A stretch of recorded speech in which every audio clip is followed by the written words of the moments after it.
Today we have Bollywood's famous actor director and screen writer with us. जी हाँ, उन्होंने बॉलीवुड में इतने अच्छे काम किए हैं कुछ मूवीज़ में, जिस तरह की सत्या पिक्चर, बर्फी और जॉली एलएलबी, किक जैसी मूवीज़ में उनके one of the best performance है। तो विदाउट वेस्टिंग टाइम मैं सबसे पहले उनका स्वागत करती हूँ फिल्मी मंत्रा में। सौरभ जी, वेलकम टू फिल्मी मंत्रा। Thank you very much. Okay, so firstly, congratulations for the success of Jolly LLB 2. Gee, thank you so much. It's really heartwarming that the film has worked and my work is also appreciated. Exactly movies में आप usually serious और funny type के characters करते हो, तो आपको personally दोनों में से कौन सा कैरेक्टर ज़्यादा अच्छा लगता है? देखिए, मैं हमेशा ये बात कहता रहा हूँ कि लाइफ जो होती है वो कभी भी एक कलर में नहीं होती है। It always have multiple colours. So मैं अपने कैरेक्टर्स में भी वही ढूंढता हूँ, न सिर्फ कॉमिक बल्कि सीरियस जो उनके एस्पेक्ट्स होते हैं वो भी ढूंढता हूँ, और जब सीरियस एस्पेक्ट्स में मेरे सामने होते हैं तो मैं उसमें ह्यूमर भी ढूंढता हूँ। ओके, सो 1986 से आपने स्टार्ट किया था आपका थिएटर, तो तब से लेके अब तक की अगर जर्नी रही तो वो कैसी रही आपकी? Well, it has been a wonderful journey, I would say. There's nothing to complain. मैंने दिल्ली में मैं रहता था और वहाँ पर मैंने थिएटर शुरू किया, एमेचर थिएटर शुरू किया, और 91 में मैंने NSD रेपेटरी कंपनी ज्वाइन की एज एन एक्टर, और वहाँ मैंने 2 साल काम किया, और फिर मुझे बैंडेड क्वीन मिली जो शेखर कपूर साहब डायरेक्ट कर रहे थे, और उसके बाद शेखर ने मुझे मुंबई बुलाया and I came here and the journey started. Okay, so jolly LLB 1 में भी आप थे, जॉली एलएलबी 2 में भी आप थे, तो आपको पर्सनली दोनों में से कौन सी मूवी ज़्यादा अच्छी लगी? मेरे लिए दोनों ही फिल्में बेहतरीन फिल्में हैं, बहुत बढ़िया लिखी हुई फिल्में हैं, और जो ख़ास बात जॉली एलएलबी के साथ है, जो बहुत कम फिल्मों के साथ होता है, कि जितना अच्छा प्रीक्वल होता है उतना ही अच्छा सीक्वल होता है ना। तो ज़्यादा खुशी इस बात की है कि जॉली एलएलबी 1 उसने अपनी एक बात कही थी, और जॉली एलएलबी 2 इसने अपनी एक बात कही है, और दोनों ही बातें ऑडियंस को बहुत पसंद आई हैं। वेल, मूवी ने 100 करोड़ कमा लिए है, one of the best movie like jolly LLB 2। But इसके अलावा भी अगर मैं आपसे पूछूँ, लाइक आपने कभी बचपन में सोचा था कि लाइक एक दिन ऐसा आएगा आप एक्टर बनोगे? मैंने कभी नहीं सोचा था ऐसा तो बचपन में तो डेफिनेटली नहीं सोचा था। हाँ, बचपन में ये फिल्मों का शौक़ ज़रूर था, और मैं फिल्में ज़रूर बनाना चाहता था, और जर्नी शुरू हुई तो धीरे धीरे अपने आप चीज़ें शेप लेती गई। जैसे मुझे ये कभी नहीं मालूम था कि मैं एक्टर बनना चाहता हूँ, या एक्टर बनने के लिए मैंने शुरुआत नहीं की थी, लेकिन स्टेज पे जब मैंने एक्टिंग शुरू की तो लोगों को पसंद आई, उससे मुझे बहुत सहारा मिला, बहुत कहना चाहिए कि एनकरेजमेंट मिला, and I started acting and it just went on. Okay, so आपने टेलीविज़न भी किया है, आपने थिएटर भी किया, फिल्म भी किया, तो तीनों में से आपको पर्सनली सबसे ज़्यादा एंजॉय आप किस में करते हो, और तीनों में कितने डिफरेंस आए देखे आपने? देखिए, तीनों ही एक ही आर्ट फॉर्म के 3 अलग अलग मीडियम्स हैं। कहानी कहना जो है वो कहना चाहिए, वो जो एक विधा है, जो एक फील्ड है, उसमें थिएटर एक तरीका है, और टेलीविज़न एक तरीका है, और फिल्म एक तरीका। तीनों के अपने अपने टेक्निकल पॉइंट्स हैं जिनकी वजह से वो अलग मीडियम्स हो जाते हैं। I love theatre because I started with theatre, and theatre gives you ample of time and ample of space to experiment. That's why I still continue to do theatre. Television, I think it's a very strong medium because it goes in every house and you can make a mark. The only thing I feel about television industry today is that it's too much driven by the deadlines. सो क्या होता है, जब आपको बहुत deadline की वजह से जब काम करना पड़ता है तो थोड़ा रश्ड काम होता है, which I think is changing. People are coming up with new ideas in television, and television बहुत अच्छा है। Cinema has its own magic. So मुझे किसी ने बहुत पहले कहा था कि that cinema is like a novel, that you read it once and then you keep it in your shelf, and 5 years down the line you again take out that novel and read it again. So I think it has a immortal quality to it, the medium. So I love all 3 of them. तो jolly LLB 2 में आप justice Tripathi का role कर रहे हो और आप real में भी नॉर्थ के ही हैं, गोरखपुर के। सो आपको वो कहीं उसका रिजेम्बलेंस कुछ हुआ? बहुत फ़ायदा होता है जिस जगह को आप जानते हैं, जिस ज़मीन को आप जानते हैं। तो जैसा कि ऑडियंसेस को नॉर्मली मालूम है कि मैं गोरखपुर में पैदा हुआ था, लेकिन मैं पला बड़ा दिल्ली में। तो जज त्रिपाठी जो है वो पहली फिल्म में जॉली LLB में दिल्ली में जज था, और उसका जो बोलने का तरीका था उसमें दिल्ली का टच था। So it comes really handy, क्योंकि आप उस भाषा को जानते हैं, आप उस एक्सप्रेशन को जानते हैं, आप उस ह्यूमर को जानते हैं। और जॉली LLB 2 में वो जज जो है वो लखनऊ में आ गया है, और उसकी भाषा अभी भी थोड़ा दिल्ली की तरफ की है, लेकिन वो लखनऊ जो है वो एंजॉय कर रहा है। वो उसका कहीं ना कहीं उसका रिलेशन रहा है लखनऊ के साथ। तो ये सारी चीज़ें जो है वो बहुत हेल्प करती हैं आपको आपके प्रिपरेशन ऑफ कैरेक्टर में। तो जैसे कि अभी आपने प्रिपरेशन ऑफ कैरेक्टर का नाम लिया, तो जब लोगों को हंसाना सब जानते हैं बहुत डिफिकल्ट होता है, लेकिन आपकी मूवीज़ में आप वो इजीली कर सकते हैं। तो आपको कितना टाइम लगता है वो फनी कैरेक्टर को प्रिपेयर करने के लिए? देखिए, क्या होता है कि एक्टर जो है वो खुद में अधूरा होता है, वो अपने आप में पूरी तरह से कंप्लीट नहीं होता है जब तक कि एक अच्छी स्क्रिप्ट का उसे सहारा ना हो। तो आपको जब भी एक अच्छी स्क्रिप्ट मिलती है तो ज़्यादातर आपका जो प्रिपरेशन है वो स्क्रिप्ट में ही होता है। आप अगर स्क्रिप्ट को ध्यान से पढ़ें और ध्यान से देखें जो राइटर कहने की कोशिश कर रहा है, and then you have a person called director who is always there to guide you. So जैसे मैं आपको यहाँ अक्सर ये क्वेश्चन मुझसे पूछा जाता है कि जॉली LLB के जज के लिए आपने क्या प्रिपरेशन की, so did you go to the court, and so I will tell everyone that जो जज त्रिपाठी का कैरेक्टर था उसकी प्रिपरेशन में मैं कभी कोर्ट नहीं गया।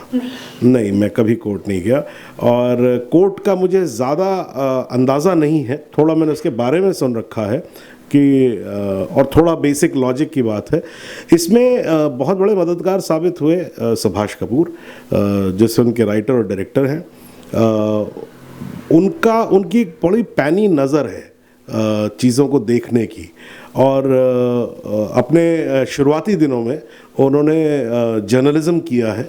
सो एक जो जर्नलिस्टिक पॉइंट ऑफ व्यू होता है, जो एक आय होता है ना देखने का, डिटेलिंग देखने का, वो उनके पास बहुत अच्छा है।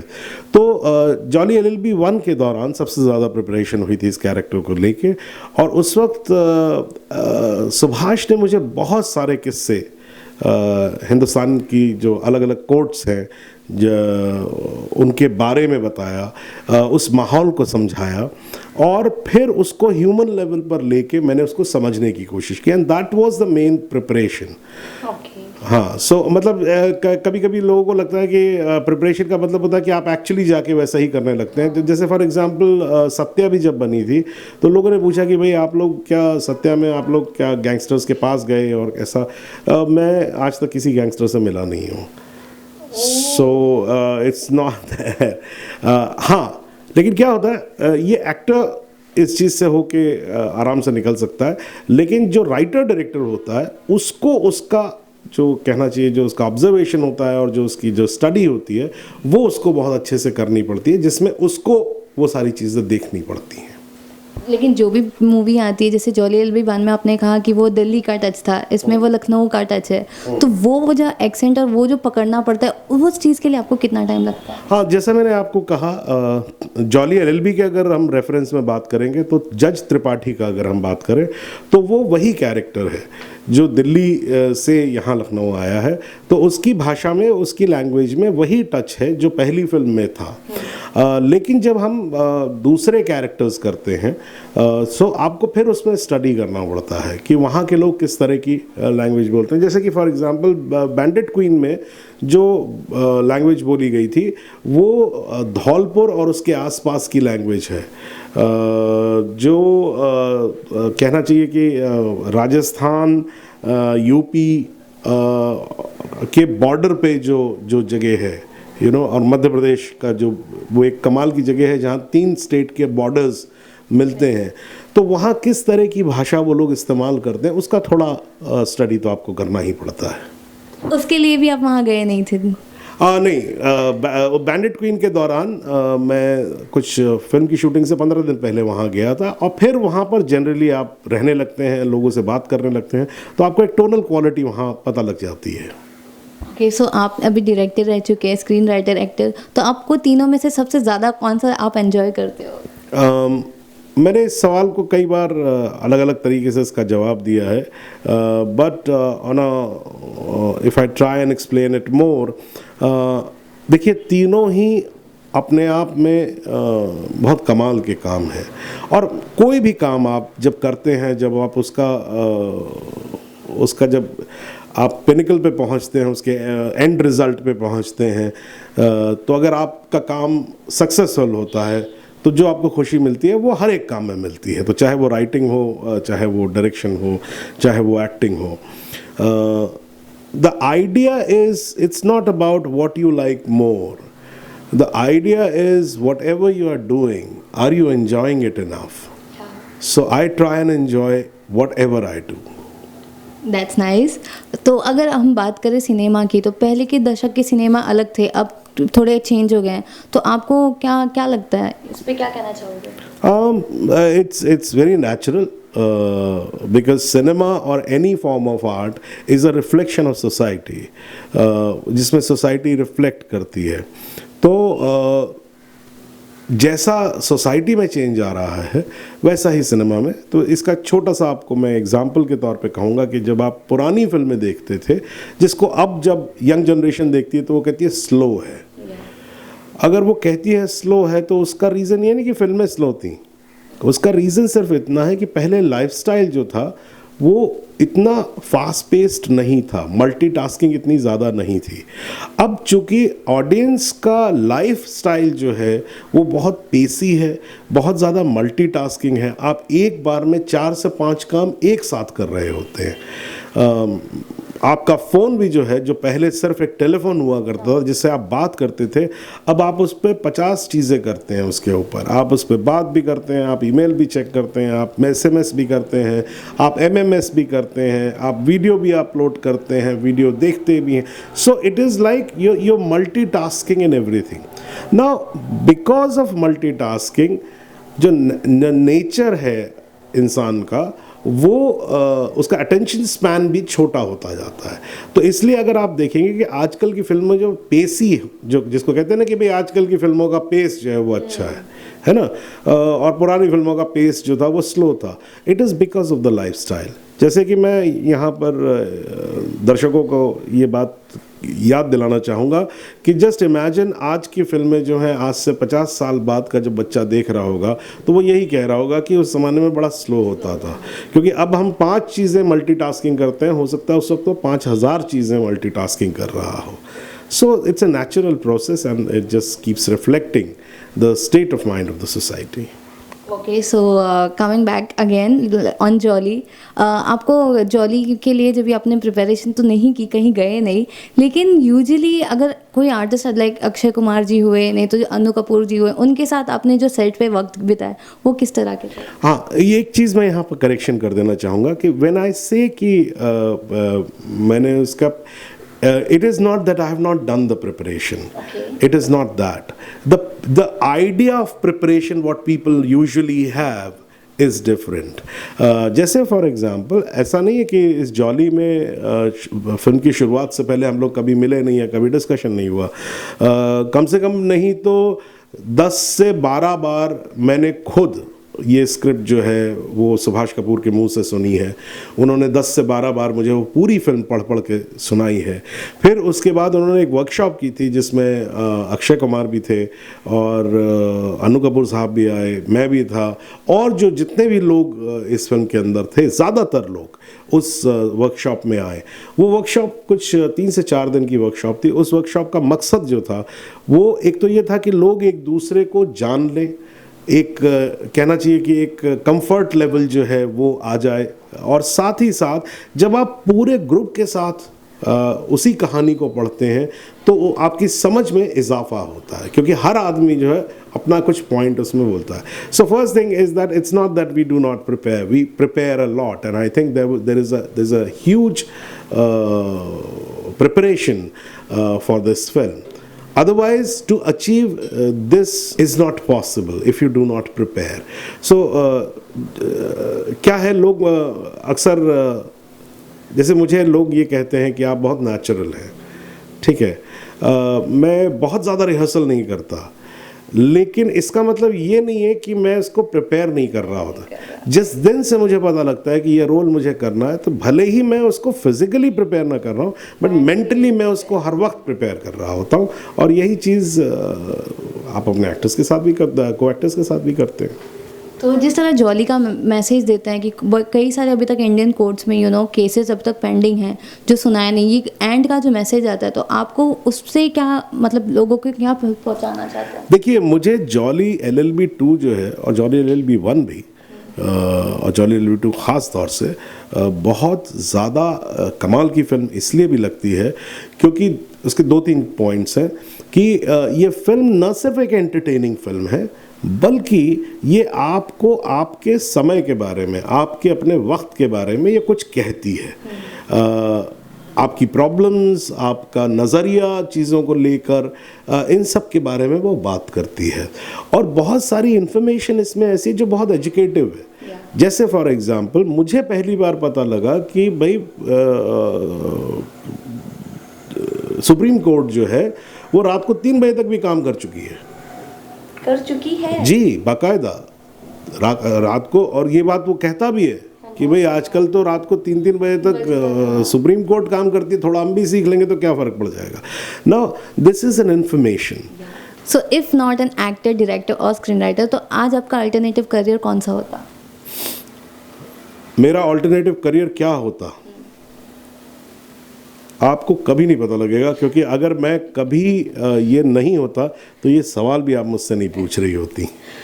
ओके, तो आपने इतनी सारी मूवीज़ की हैं आपकी लाइफ में, तो सबसे दिल के करीब कौन सी मूवी है? सभी फिल्में हैं, सभी फिल्में। और ये मैं कोई डिप्लोमेटिक आंसर नहीं दे रहा हूँ। ऐसा नहीं है कि मैं 100% सारी फिल्में मुझे मेरी पसंदीदा फिल्में हैं जो मैंने की। देखिए, हर आदमी की ज़िंदगी में उसके काम को लेके और बाकी चीज़ों को भी लेके कुछ उसके मन का होता है और कुछ उसके मन का नहीं होता है। मैं अपने आप को बहुत लकी मानता हूँ कि 80% of my work I really like. So I would say that whatever I have done, I really like it. But as an artist, as a doer, please understand that you're just, it's like अगर आप sports में किसी sportsman से पूछेंगे कि आपका favourite match कौन सा है, तो वो ये हमेशा ही कहेगा जो आने वाला है। You know, we do not look back. So once you have done something and people have praised it and you know that it has reached where you wanted it to reach, it's a great joy, but then it's over. Yeah. And you're always looking forward for a new thing. That's true. So आजकल का ज़माना जिस तरह लोगों को पता है digitalisation ज़्यादा है, so are you like digitally active? Yes, I am. I am digitally active. I mean, I can handle computers very easily and I can handle my mobile. I can't do things which a 16-year-old boy or a 16-year-old girl is doing. I can't do that because they are much more educated in the digital technology. But we have to understand that digital has taken over a large part of our life. चाहे फिर वो हमारा entertainment हो, भाई जैसे कि even still photography में से अब फिल्म का रोल जो है वो मिनिमलिस्टिक हो गया है। इसी तरीके से फिल्म में भी जो स्टॉक था वो मिनिमलिस्टिक हो गया। अब उसका यूसेज बहुत कम रह गया है। अब डिजिटल जो है वो कर रहा है, और digital has not only change the technology but it has change the way films are scene.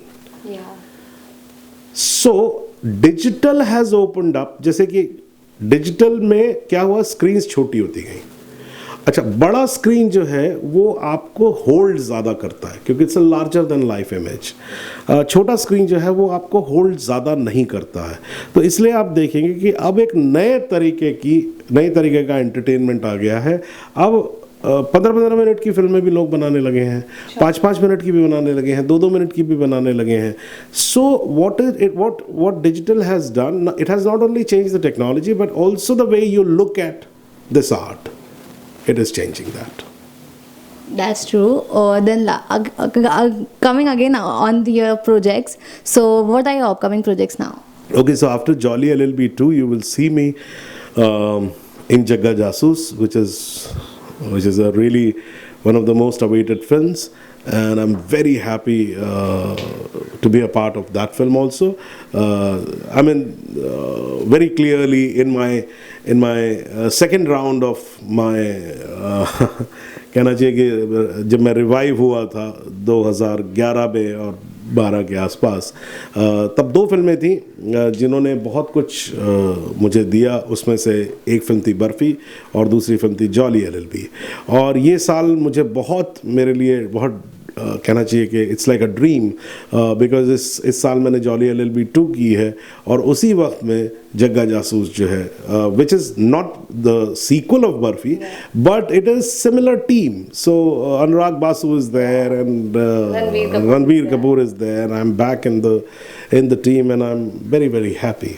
Okay, so obviously I don't want you to reveal much more about Jagga Jasoos, but still at least you can tell me about your character. What kind of character now we'll see in you in Jagga Jasoos? You won't ever get this answer. See, the beauty of a film is when it comes out. So wait for it. उसका जो एक जग्गा जासूस का जो world है, जो दुनिया है, वो आप उसके ट्रेलर से देख सकते हैं जो कि YouTube पे अवेलेबल है. आप जिन्होंने नहीं देखा है वो प्लीज़ देखें, and you will get a hint of the kind of world it is going to have. Okay, so congratulations, and once again we are waiting for you. Thank you for having coming here. Thank you so much. It was pleasure talking to you. Thank you so much.